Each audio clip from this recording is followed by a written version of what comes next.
Hi folks, and welcome to A&P with Dr. O. In today's video, we are going to take a look at some of the structures associated with the endocrine system. I'm going to go ahead and start with the thyroid gland, which is found right here. And on our thyroid gland, we have a left lobe. And then on the other side, we are going to have the right lobe of the thyroid gland.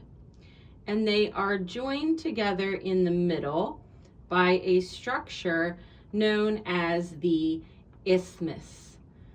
Again, right lobe of the thyroid gland, isthmus. And then on the other side here, we have the left lobe of the thyroid gland. To see some of our other structures, I'm going to need to go ahead and remove a few organs from the thoracic cavity and the abdominal cavity. I went ahead and took away some organs. That's going to be helpful for us to see some of these other structures. And I went ahead and zoomed in a little bit as well. In addition to our thyroid gland that we can see up here still, we can also see the pancreas. Now that I have the liver and stomach removed, this would be the pancreas. And if we take a look over here, I can also now see the kidney, which is right here. And then on top of the kidney, we have the adrenal gland, also sometimes called the suprarenal gland.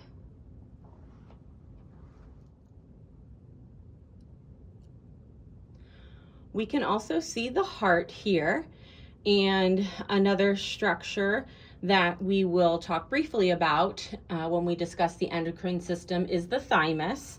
And the thymus will be found on the anterior surface of the heart. And we're going to go ahead and switch to a different model that shows the heart and the thymus, since the thymus is not seen on this particular model. This model here is a model of the heart. So here we can see the heart right here.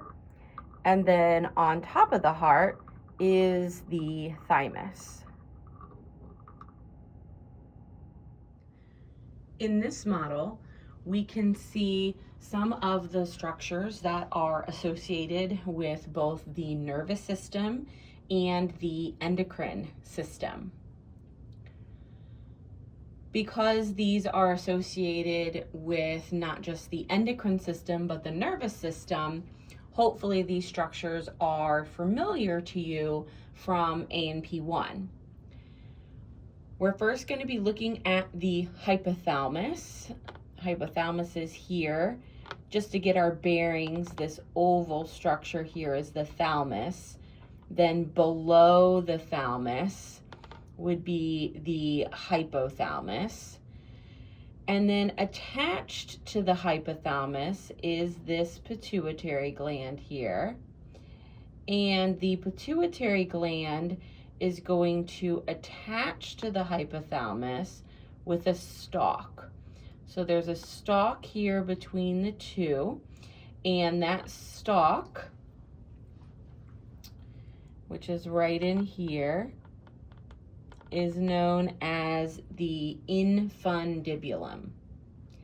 Again, we have the hypothalamus, we have the pituitary gland, and then that stalk that's between the two, this stalk right here at the end of the pointer, is going to be the infundibulum.